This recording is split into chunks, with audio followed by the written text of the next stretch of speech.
Assalamualaikum warahmatullahi wabarakatuh. Baik, kami dari kelompok 10 ingin mempresentasikan makalah kami yang berjudul Teori Konflik Sosial. Baik, di sini saya akan menjelaskan pengertian dari konflik sosial. Sebelum saya menjelaskan apa itu konflik sosial, maka terlebih dahulu saya akan menjelaskan arti dari konflik dan sosial itu sendiri. Pertama, saya akan menjelaskan apa itu konflik. Nah, kata konflik dalam kamus besar bahasa Indonesia artinya percekcokan, perselisihan atau pertentangan.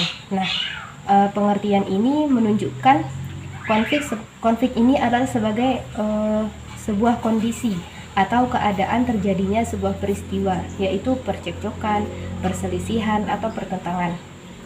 Nah, percekcokan itu sendiri memiliki kata dasar yaitu cekcok, yang artinya bertengkar, berbantah atau berselisih. Bertengkar di sini maksudnya menunjukkan keadaan di mana dua orang atau dua kelompok saling berlawanan dengan menunjukkan ia yang benar sedangkan orang lain yang salah. Teori konflik adalah teori yang memandang bahwa perubahan sosial tidak hanya terjadi melalui proses penyesuaian nilai-nilai yang membawa perubahan, akan tetapi itu terjadi karena adanya konflik yang menghasilkan kompromi-kompromi yang berbeda dengan kondisi semula. Adapun yang dimaksud dengan sosial adalah sosial ini juga berasal dari bahasa Latin yaitu socius, yang berarti segala sesuatu yang lahir, tumbuh dan berkembang dalam kehidupan bersama. Jadi dari pengertian tadi dapat disimpulkan bahwa konflik sosial adalah sebuah kondisi yang sering terjadi dalam masyarakat. Konflik sosial selalu hadir dalam kehidupan bermasyarakat. Bahkan konflik sosial adalah fitur mendasar dari masyarakat manusia. Konflik sosial adalah fenomena yang berkaitan dengan memperjuangkan nilai-nilai, status, kekuasaan, dan lain sebagainya. Dan konflik sosial adalah hal yang mengacu pada masalah-masalah antar kumpulan individu seperti kelompok, organisasi, komunitas, dan orang banyak. Mungkin sekian pengertian konflik sosial dari saya. Selanjutnya akan dijelaskan oleh Uswatul Hasanah. Baik, saya Uswatul Hasanah akan melanjutkan materi makalah kami tentang faktor penyebab terjadinya konflik sosial. Adapun penyebab terjadinya ialah karena 1. Perbedaan antar perorangan.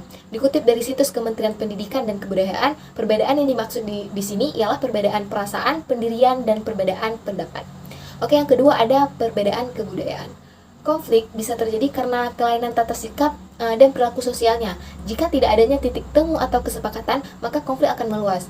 Perbedaan kebudayaan identik dengan daerah yang berbeda-beda. Tidak menutup kemungkinan mereka berasal dari daerah yang sama memiliki kebudayaan yang berbeda, karena kebudayaan lingkungan keluarga yang membesarkannya tidaklah sama.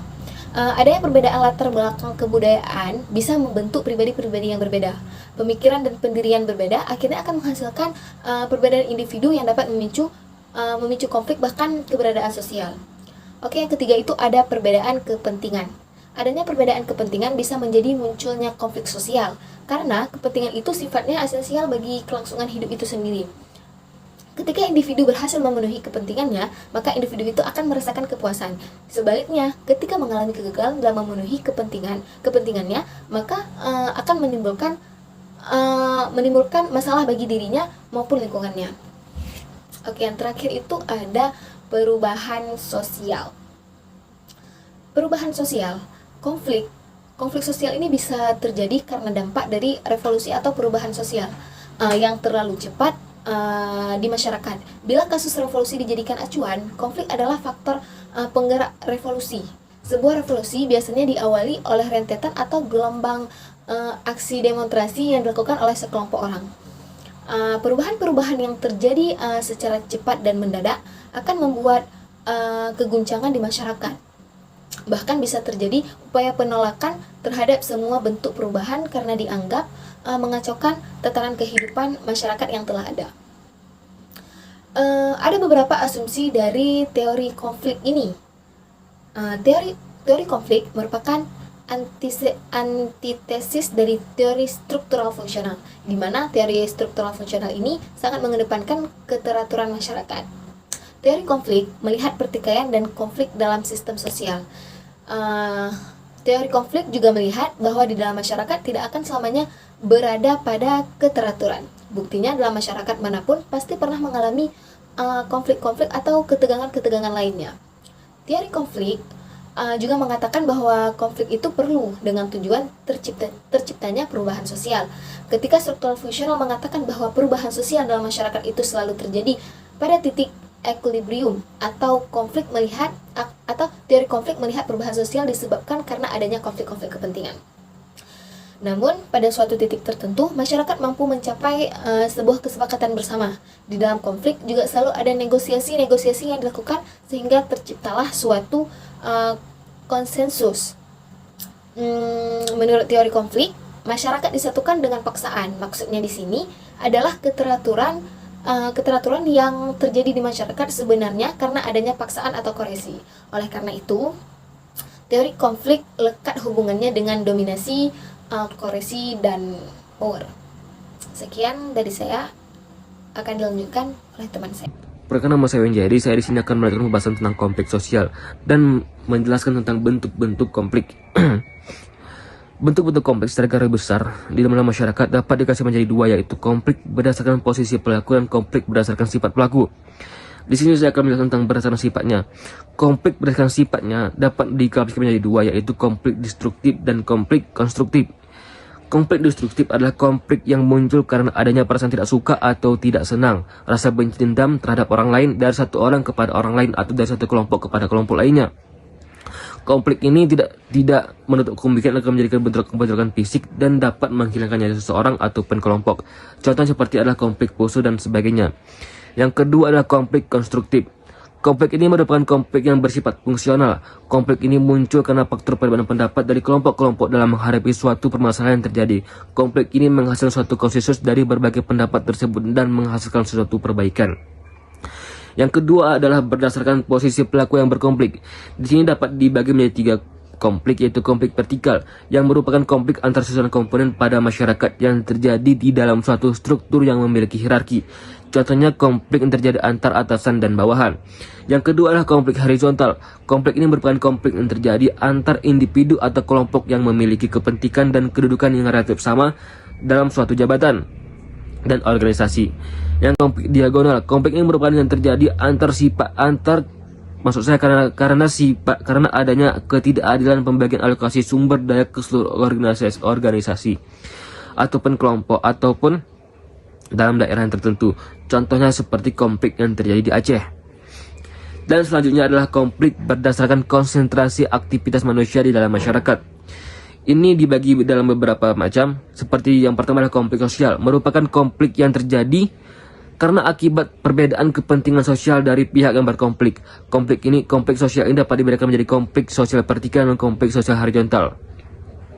Konflik ini dapat terjadi karena adanya provokasi dari suatu orang yang tidak bertanggung jawab. Selanjutnya adalah konflik politik, merupakan konflik yang terjadi karena adanya perbedaan kepentingan dan berkaitan dengan kekuasaan dan jabatan. Contohnya adalah yang sering terjadi dalam pendukung partai politik.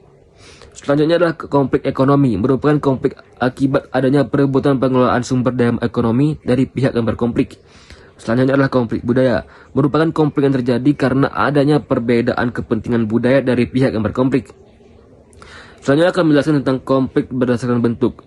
Konflik yang semacam ini kita mengenalnya dengan konflik realistis dan non-realistis. Konflik realistis adalah konflik yang berasal dari kekecewaan individu atau kelompok atas tuntutan-tuntutan dan keinginan atau perkiraan keuntungan terjadi dalam hubungan sosial. Dan yang kedua adalah konflik non-realistis, yaitu adalah konflik yang bukan berasal dari tujuan saingan yang bertentangan, tetapi dari kebutuhan untuk membalas dendam atau mencapai keinginan yang dari salah satu misalnya pengguna jasa ilmu gaib atau dukun dalam usaha untuk membalas dendam atau perlakuan yang membuat seseorang turun pangkat pada suatu perusahaan. Baik, di sini saya akan menjelaskan.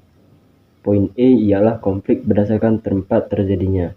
Berdasarkan tempat terjadinya, kita mengenal konflik in-group dan konflik out-group. Yang pertama ialah konflik in-group. Ini adalah konflik yang terjadi dalam kelompok atau masyarakat itu sendiri. Misalnya, pertentangan karena permasalahan di dalam masyarakat itu sendiri sampai menimbulkan pertentangan dan permusuhan. di antara anggota dalam masyarakat itu. Yang kedua ialah konflik outgroup. Ini adalah konflik yang terjadi antara suatu kelompok atau masyarakat dengan suatu kelompok atau masyarakat lain. Misalnya, konflik yang terjadi antara dua kelompok masyarakat desa, satu dengan masyarakat desa lainnya. Nah, berikut bentuk-bentuk konflik menurut Sujono Sukanto. Di sini ada beberapa 15 macam.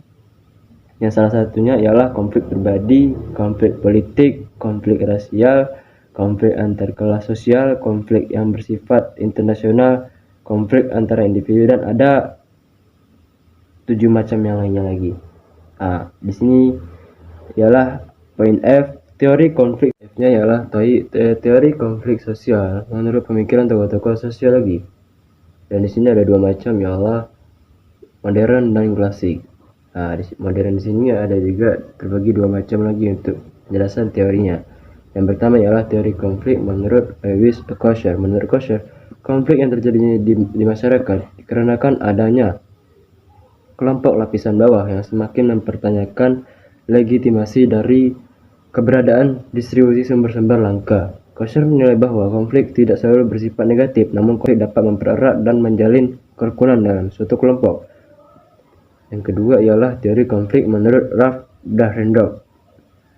Menurut dia, memiliki teori konflik sebagai teori parsial yang digunakan untuk menganalisis fenomena sosial. Dahrendorf melihat masyarakat memiliki 2 sisi yang berbeda, yaitu konflik dan kerjasama. Dahrendorf menggunakan teori perjuangan kelas Marxian untuk membangun teori kelas dan pertentangan kelas dalam masyarakat industri kontemporer. Yang B, klasik. Di sini menurut Karl Marx, memiliki pandangan tentang konflik sosial sebagai pertentangan kelas. Masyarakat yang berada dalam konflik dikuasai oleh kelompok dominan. Adanya pihak yang lebih dominan, muncul pihak yang berkuasa dengan pihak yang dikuasai. Mungkin cukup sekian dari presentasi dari kelompok kami. Jika ada kurangnya kami mohon maaf. Wabillahi taufiq wal hidayah. Assalamualaikum warahmatullahi wabarakatuh.